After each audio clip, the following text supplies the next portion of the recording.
I told you, win or lose, we were getting crumble cookies. The dynasty is on. Brew, huh? They're delicious. He's literally been eating them for the last 2 minutes. That's not true. We're on the air. I'm loving these. People like when we Chocolate chip No, and they don't. chocolate. No one likes hearing people talk with their mouths full. You know what? The podcast, that might be the TV show, it makes for a good visual. First thing first. UConn wraps up back-to-back championships with the largest margin of victory in tournament history. Here's the list. This year's Husky squad, Antoine's 96 Kentucky Which was squad, an unbelievable team. and Nova's 2016 squad, who are in fourth in the Eastern Conference and play the Bulls tonight. Nick, are you surprised UConn won so easily? Well, listen, I did pick Purdue, and it was, it was funny because I went out on a limb, so to speak, and said I thought Edey was going to have 38 points. I think I predicted. I thought you said 37. No, I and said 17. I think I said 38 and 18, and he ended up with 37 and 10, and that's almost why UConn won. UConn had a really smart game plan, which was we can survive Zach Edey getting 40. Right. And they would have survived Zach Edey getting 40 as long as Purdue. Or 50. Which is, well, 50, I don't know. I guess matter. 50 they would have, They won by if we 15. think it would have stayed the same. Purdue was a 40% three-point shooting team this year. And I don't want to make this about what the losers didn't do, but it just but I think UConn was strategic in this. We can show you Purdue on the season, which was an excellent team, but if they made at least 6 threes, they were basically unbeatable. Yep. And when they didn't, they were, around a 500 team. For the record, it's what Tennessee tried to do in the Elite Eight game. In the Elite Eight game, they did the same thing. We're going to single cover Edey, let him eat. He had 40 and 20 in that game. There you go. But instead of hitting just 1 3, Purdue in that game hit 3, and those 2 extra threes, the 3 extra points for Edey, that was enough really to turn what could have been a loss into a win. And so UConn had a smart game plan, and so I have to give Hurley credit as much as he irritates me. Does he irritate you? He's shoving his own player during the live play. It's called coaching. That's not coaching. Yeah. That's against the rules. My goodness. It's literally against the rules, Brew. And he's yelling at Zach Edey. That's not coaching. But unlike, the Nick Sirianni types, he wins the biggest games. And so I'll give him credit. And UConn is also, it was weird because before the show, we were talking about UConn historically, and you just showed the margin of victory. And do I think they match up with the greatest teams in basketball history? No, because the sport has changed. Yeah. But do I think they were as dominant in this run as any of the greatest teams ever were? That's undeniable. It's undeniable. And so they could send so many people at you, and the fact that Edey could have 37 points, even though he quit on the team evidently, which is interesting. We'll get to that. Was wildly impressive, and UConn's a deserving champion, and you are correct, Wildes. You called it all year long. Never a doubt. You did call it, Wildes. You're really Good job. just I starting called to it too. get I think it's the only thing in my bracket that was right. You didn't that have any UConn bass would in win your it. voice. You didn't. I had plenty of bass. 10 toes were down, the whole 9 yards. Sorry. And I still marvel at Nick, the type of coaches you hate. That's how I picture you being, a coach that's talking mess and wild and all that. Nick Sirianni, That's probably right. Danny Hurley. I mean, that is probably No, that's correct. what cracks me up about that this. is probably right. But you mentioned it. Remember yesterday I said the key for Purdue was if Edey could go off inside and you could complement it with three-point shooting. And obviously UConn took it away. One. They didn't only take away, it's not just that they only made one. It's that they only attempted 7. It's insane. And that, with this graphic, and credit to Dusty who helped me get this graphic, even though he was tears. through tears. Yeah. Through tears, he put this together. If there's some errors today, guys, just know that our statistician could barely see. That's the fewest threes attempted in 9 years. Yeah, gotta shoot some threes, Dust. So the defense was tremendous, and that leads to the execution. And I was talking to an NBA scout today on my way into the studio. Oh, wow. And he said never stops. He was raving about Danny Hurley and saying how he's been to their practices.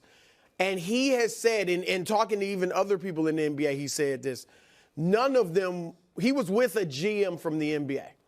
And the GM was like, they were both marveling. Have you ever seen a coach practice a team this hard. And it wasn't just running a bunch of suicides. It was the intensity, the drill to drill, like right away. We done one drill, we're on to the next, right? The intensity, no water breaks, for a long time and stuff like that. But you see it in the way they play. Like their execution on both ends of the floor. And look, it doesn't take a genius to say, you know what, we can live with Edey giving us 35 to 40. Let's just shut everybody down. But guess what? Other teams can't do it. They don't execute. It's natural for other players to kind of start, cheating on the big when he's killing you. And they didn't do it because they execute. And that's a credit to Danny Hurley. So it's not a surprise. We all pretty much expected it. I know even though you picked Purdue, you kind of were like, it was more heart than head. Exactly. Yeah, you didn't so love it. Yeah. It's not a surprise. Congratulations to UConn. Great 2-year run. And congratulations to you, Kevin. We nailed it. Thank you. Thank you very much. One thing about Danny Hurley. UConn's been great at defending the three all year. So they held opponents to 27% from three, only 5 makes a game. So even the best teams were only hitting 5. So the fact that Dusty decided to make 1 3-pointer the whole night, that's not going to work. So now we come to the part where I just gloat a little bit. I feel a little bit awkward. No, go ahead. You I deserve it. kind of feel a little J. Cole-ish because I was going to take a lot of shots at North Carolina and Duke and Kentucky, who just lost their coach. Like, I just want to say, I am back in a big way. You are back. Yeah, because my whole life, I was a fan of all the downtrodden teams, the curse of the Bambino and the Red Sox and the Patriots were a laughingstock. And then all of a sudden the Red Sox started to win, turn of the century, and now we're back to not being very good. Patriots, dynasty, and now we're, back to water has found its level. But the UConn Huskies just keep delivering. 25 in the last 25 years, we have 6 championships. Like, think about how great you feel as a Kansas City Chiefs fan, and then double it. That's how I feel. Well, I'll be pretty bummed out if they only get 3 more in the next 19 years. Oh, I'm just telling you. You think? You think the Chiefs are going to have more than 6 championships in the next? When did the clock start? Next 20 years. Yeah, the clock started 5 years ago. So yeah, I do. But but that graphic is noteworthy. Like, we kind of blew past it. I don't know if we can put it back on the screen.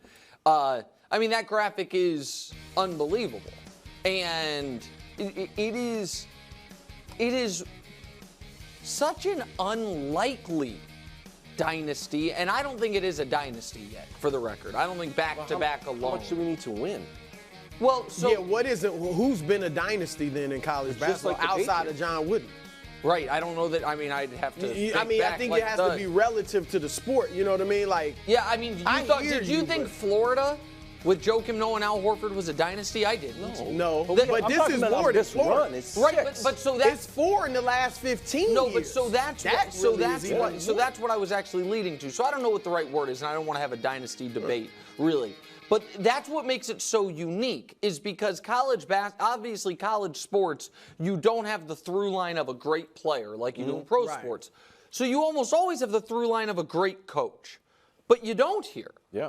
By the way, I'm not saying Dan Hurley's not a great coach. He clearly is. It's 3 coaches. But it's three coaches who have won it. Yeah. You don't even have consistent dominance the way that the other, great college basketball programs have while they were winning titles. UConn has missed the tournament. UConn won during this run multiple times. UConn, one of the years they won the championship, was almost a bubble team that ended up getting hot and winning the title. It is just such a unique and unprecedented in a way. There's nothing like this on the women's side, obviously. The women's teams that have racked up multiple championships are consistently dominant.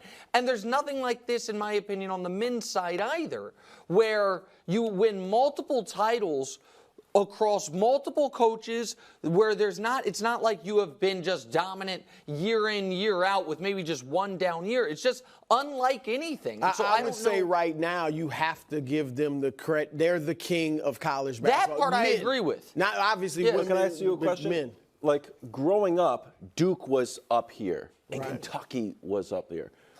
Duke has 5 championships total. Yes, but But those feel like so big. I'm just trying to we have more than Duke. I think it might be because it was Krzyzewski. No, but here's the other reason. One guy. I guess. But it was also because Duke. You're right. It feels bigger. But Duke also had a stretch.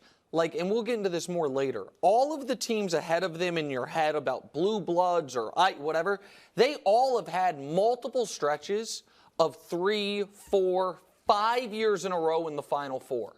UConn, even in this run, this is the longest. Back-to-back Final Fours is the longest. Like Duke, from the late 80s, early 90s, 5 straight Final Fours they were there. I think 3 straight title games they were there. Right. So that's one of the reasons, you know what I mean, where it has felt like they were inevitable. Even Kentucky, during this lean time, right when Cal got there, it was like 6 of 8 years they're in the Elite Eight every year, Final Four bunch. That's why this is so unique to me. Is because it's like UConn's not in the tournament. UConn's out in round 1. UConn's won the title again. And every time they're in the Final Four, they win the title.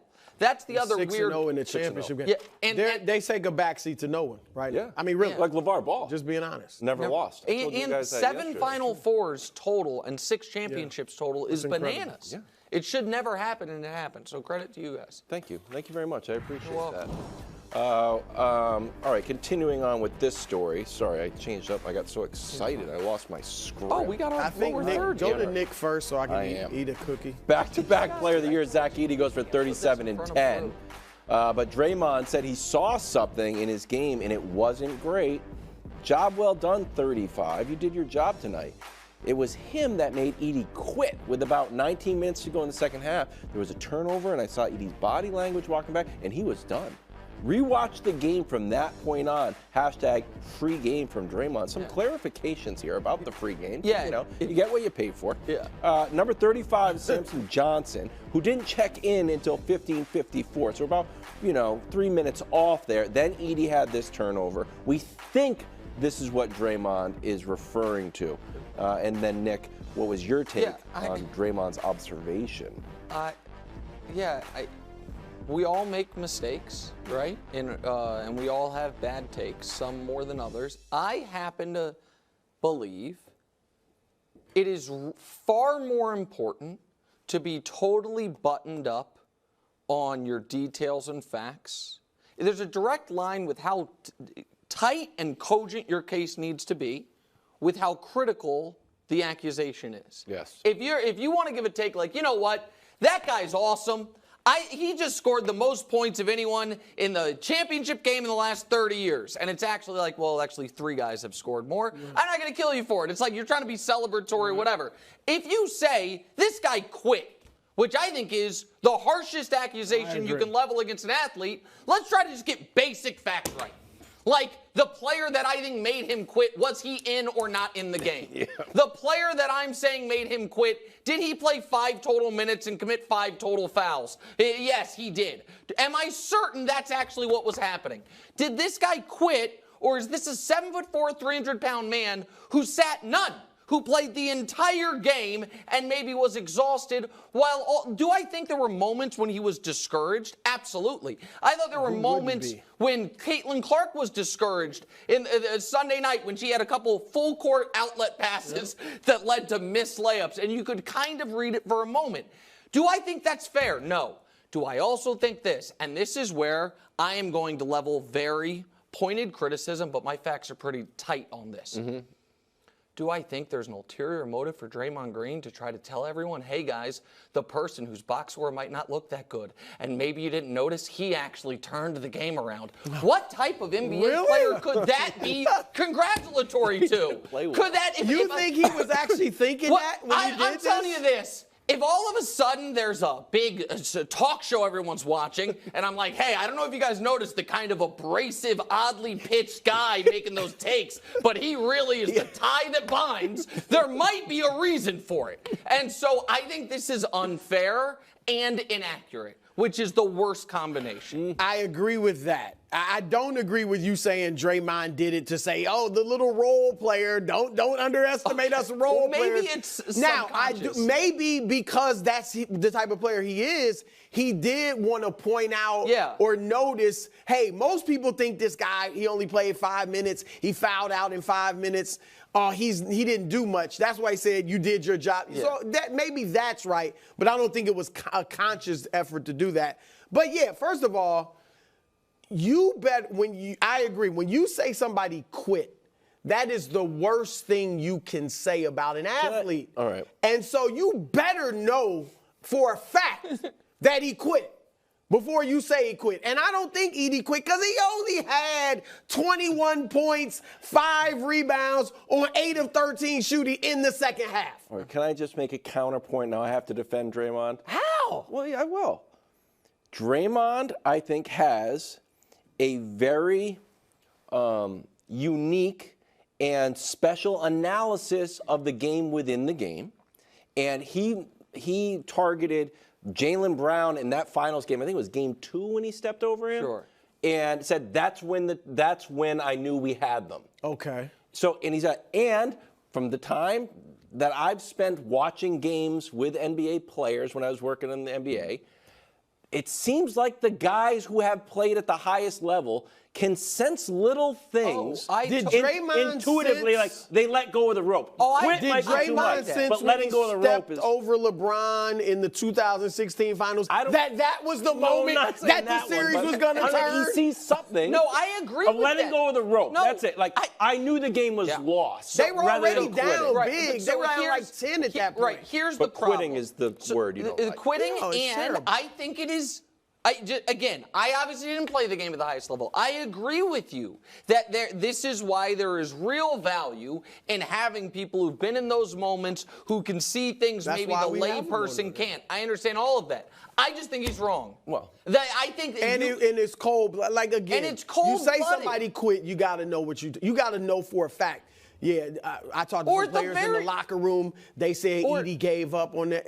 I've seen it happen, but you better know. Even if you don't need to have bruised New York Times level, like multi-sources to it, because it's Twitter, I'm not saying you're wrong. I'm saying even if that's not your own standard, let's get time score situation. Well, I right. think that's fair. Let's not say it happened in a moment that literally it couldn't have. Right. Because the play we're talking about was not in the game. Let's start there. That's true. That's a lesson for Draymond. Constructive criticism. Yeah.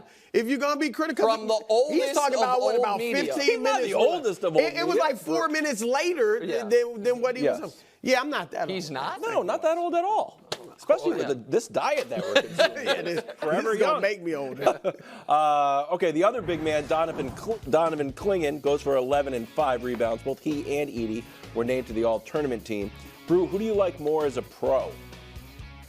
Look, I kind of feel for Zach Edey because, 15 years ago, this was a game you would like. Like, people be raving about Zach Edey right now. Yeah. He wasn't on the level of the great centers, the great back-to-the-basket centers, Olajuwon, Alcindor, Kareem, all that. Did you hear, by the way, sorry to interrupt, did you hear what they said? This is the first national championship between two 7-footers since. Did you hear that? Hakeem and Ewing? Yeah. Well, I saw I the was photo. like, wow. Cool. Well, it's a little bit of a different. Hakeem Ewing versus You could even Edey just Clingan. watch the highlights they showed of Hakeem and Ewing and how much faster they were moving than these a little two. different. But still, Edey has some back-to-the-basket skills, some. And again, the way the game was played back then, he would have been a guy that would have been in the running for the top pick, if not the top pick years ago. Today, who's the better prospect? Neither one's a star. Neither one's a star. And I talked to some scouts about this. Man, you're doing a lot of work. I still talk to guys around the league.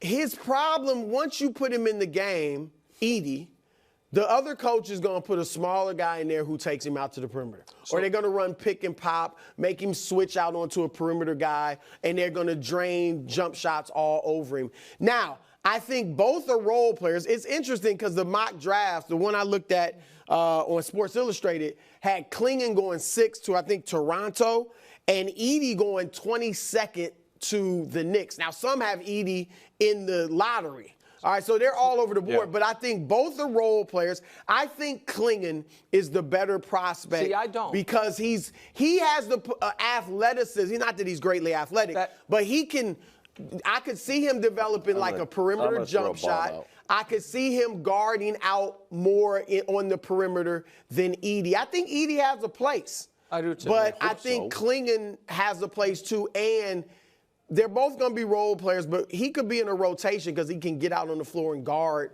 at least theoretically. So go ahead, Wildes. Throw the bomb out, because then I'm going to answer it. Go ahead.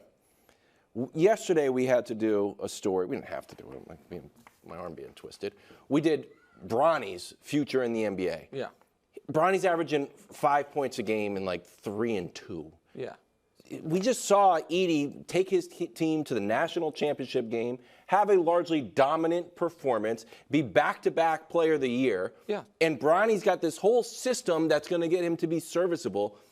That same system can't take the player of the year If his name was Zach and turn him James, into an Hold on, all-star. real quick. Wait, but Just a little bit of development? Hubs, give us an extra How? 60 seconds. Hey, Wait, you gonna make I don't it know. that We much got fast? hold on. Hold on, Wild or Brew, you're falling for a not a trap. logical trap. No, It it's is. not. Hey, Wildes, is Zach Edey going to be a first-round pick? Yes. Okay, so yes. The answer to your question is yes. He's going to get exactly what you want him to get. So a team's going to invest a guaranteed contract Okay, into him. good. I hope so. Exactly. We're all saying he's going to be a first-round pick, and none of us said that Bronny is going to come into the NBA and be a difference maker necessarily ever. The question where I think people get frustrated is this guy's the player of the year, and you're saying at best he's an NBA role player. And the answer to that question is yeah, maybe. But my answer is yes. Because we've seen it happen. Correct. And 2 years ago, was it 2 years ago, Luke Garza? 3 years ago at Iowa.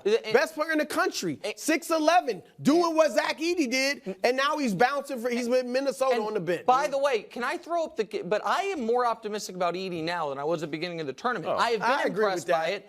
I actually like him more than Clingan as a prospect, even though Clingan is going to go higher, because I don't think Clingan's going to be great at anything. I think Edey could be great at a couple things offensively, and KOC put this in his ringer draft guide, and it made me think about teams that could fit him. I'm endlessly fascinated by the possibility of putting Edey next to a rim protector like Bam. Edey provides the beef inside. Adebayo provides the two-way versatility. Sure. So the other team I thought of was San Antonio. So that 3. I think That that's to KOC me has him is like the. he has Clingan at 3 to Yeah, San Antonio. no, I'm talking about for Edey. Okay. 3 is too high, obviously. Right. But if you have Wemby stretching the court, if you have Wemby and Edey on the court at the same time, it's hard to be like, we're going to go small and kill you, because you can have one, Edey can stay near the basket, and offensively, when the Spurs have the ball, you're going to be so small if you have regular-sized NBA guys. I think with the right team, what you need is a Chet type or Wemby or Bam, a 5 who can guard the perimeter while he drops back. I think he could have a place. But you still can have perimeter players that he's guarding that can drain jump shots over. And he's not a phenomenal shot blocker. No. It's not like Rudy Gobert. Not at all. No, I think his impact will be on the offensive end in the NBA. I think they're both role players. I think Edey's probably I think they're better. both role players, bottom line. I thought that was a good segment. I'm going to eat some cookies in the break. I am too. Coming I can't wait. Go to break. Get the break, Wild. Hurry up. Lakers Warriors. I didn't even have that one over there. Thanks for watching. Subscribe here to get more from the show and to check out clips from other shows on FS1.